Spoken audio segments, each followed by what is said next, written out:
মার্কা আছে কোন সে মার্কা আরো জোরে আমাদের এখানের প্রার্থী প্রফেসর হাফেজ মাওলানা আজিজুর রহমান সাহেব, আপনি কি ভেবেছেন তার শিক্ষা, তার দীক্ষা, তার চেহারা, তার আদর্শ, তার নীতি, এই সমস্ত যোগ্য লোকগুলি যখন নির্বাচিত হবে তখন চাঁদা মুক্ত দেশ উপহার দিতে পারবে, ধর্ষণ মুক্ত দেশ উপহার দিতে পারবে। আজকে আমাদের আজিজুর রহমান সাহেব আমাদের করিমপুর থেকে, করিমগঞ্জ থেকে হযরত মাওলানা হাফেজ আলমগীর সাহেব, আমাদের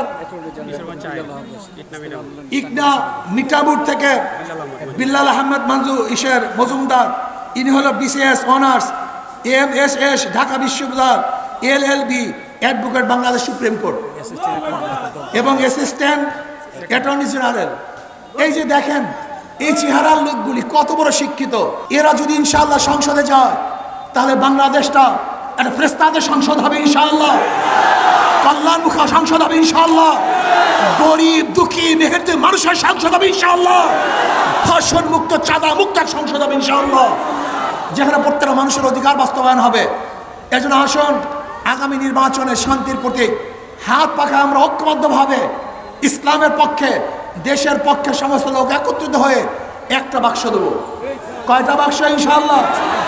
আপনারা সবাই থাকবেন তো ইনশাআল্লাহ? আমি কিশোরগঞ্জ এই জেলার সমস্ত নাগরিক অনুরোধ করব, শুধু একটা বারের জন্য, শুধু একটা বারের ইসলামকে পরীক্ষা করুন। ওরা বারবার পরীক্ষা দিয়েছে, বারবার ফেল করেছে, আওয়ামী লীগ পরীক্ষা দিয়ে ফেল করেছে, বিএনপি পরীক্ষা দিয়ে ফেল করেছে, জাতীয় পার্টি পরীক্ষা দিয়ে ফেল করেছে।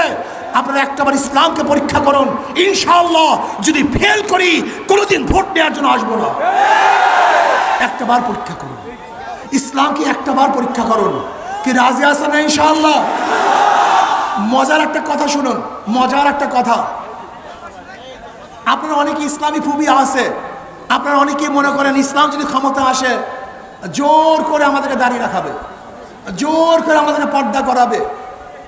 এক গাঁজাখোর একদিন আমাকে বলছে, হুজুর যদি ইসলাম ক্ষমতায় আসে আমার গাঁজার অবস্থাটা কি হবে? সে তো গাঁজাখোর, নেশাখোর। আমি বললাম, বাবা তুমি কি মসজিদে গিয়ে গাঁজা সেবন করতে পারো? বল না। আমি বললাম কেন? তার পরিবেশ নাই।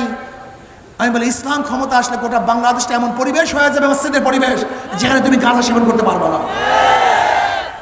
এক দাঁড়িয়ে কামানে ভাই বলতেছে, ভাই ইসলাম ক্ষমতা আসলে আমাকে জোর করে দাঁড়িয়ে রাখাবে, আমি তো দাঁড়িয়ে রাখবো না। আমি বললাম মসজিদের যে পবিত্র জায়গা কোনো জায়গায় নেই, দুনিয়ার মধ্যে সবচেয়ে পবিত্র জায়গা কোনটা? আমি বললাম দাড়ি কামানো অবস্থা তুমি মসজিদে ঢুকতে পারো? বলে অবশ্যই। বাধা দিয়েছে? বলে না, আমি সবচেয়ে পবিত্র জায়গা মসজিদ, সেখানে তোমাকে বাধা দেয় নাই, আরে বাংলাদেশের হাজারো নোংরা জায়গার থেকে তোমাকে বাধা দিবে? এটা তুমি কিভাবে ভাবতেছো?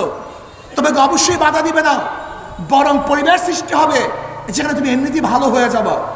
বিশ্বাস হয় না আপনাদের কথা? আচ্ছা বলেন তো, এই জনগণের মধ্যে একজন জনগণ কি নাই যারা বিড়ি খায়? কথা বলেন না কেন? একজনও নাই, তাই বিড়ি পান করেন না কেন? নিষেধ করছি, বাধা দিছি, কেন পান করতেছেন না? কেন? আপনাকে একবারও মনে চাইছে একটা বিড়ি ধরাই? আমি তো নিষেধ করি নেই। পরিবেশ, পরিবেশ আপনাকে ভালো বানিয়ে দিয়েছে, কথা ঠিক না? ইসলামী হুকুমত আজকে পরিবেশকে দূষণ করে ফেলছে। আমি বারবার বলি ওই সমস্ত দলগুলি, আওয়ামী লীগ, বিএনপি, জাতীয় পার্টি এমন দল যেখানে যদি এক জায়গার থেকে ফেরেশতা ঢুকে আজাজিল হয়ে বের হবে। আর ইসলামী দলগুলি এরকম ভালো দল, আজাজিল ঢুকলে ফেরেশতা হয়ে বের হবে। বিশ্বাস হয় না? বুয়েটে আবরার ফাহাদকে কারা হত্যা করেছিল? বুয়েটের ছাত্র, সবচেয়ে ভালো, সবচেয়ে মেধাবী, সবচেয়ে আদর্শ বা নীতিবান ছাত্রগুলি ওই দল করার কারণে ওরা আর ভালো থাকতে পারে না, খুনি হয়ে গেছে। আপনি কি দেখেছেন গতকালকের রিপোর্ট? এক ছাত্র দলের কর্মী যুব দলের কর্মীকে ছুরি আঘাত করে হত্যা করছে, দেখছেন আপনারা? গত 3 দিন আগের খবর, এক ছাত্র দল আর এক ছাত্র দলকে আঘাত করে দুনিয়া থেকে বিদায় দিয়ে দিয়েছে। কি মিথ্যা বললাম না সত্য বললাম? তার মানে এই ছাত্ররা ছিল ভালো, আদর্শবান, চরিত্রবান, নীতিবান, কিন্তু ওই দলগুলিতে ঢোকার পরে নীতি এবং আদর্শবান থাকতে পারে নাই, খুনি হয়ে গেছে, ধর্ষক হয়ে গেছে, চাঁদাবাজ হয়ে গেছে। ওই সমস্ত দলে হাজারো ফেরেশতারা ঢুকলে আজাজিল হয়। আর ইসলামী দলে হাজারো আজাজিল ঢুকলে ফেরেশতা হয়ে যায়। কাজী আসুন, ইসলামের পক্ষে আসুন, ভয় পাওয়ার কিছু নাই।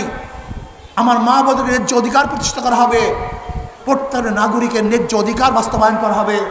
কাজে আল্লাহ ইসলামকে ক্ষমতায় আপনাদের মাধ্যমে নিয়ে আসুক। সবাই ইসলামের পক্ষে কাজ করতে রাজি আছেন তো ইনশাআল্লাহ? হাত পাকা পক্ষে কাজ করতে রাজি আছেন তো ইনশাআল্লাহ? কে কে আছেন? দুই হাত তুলে নারায়ে তাকবীর।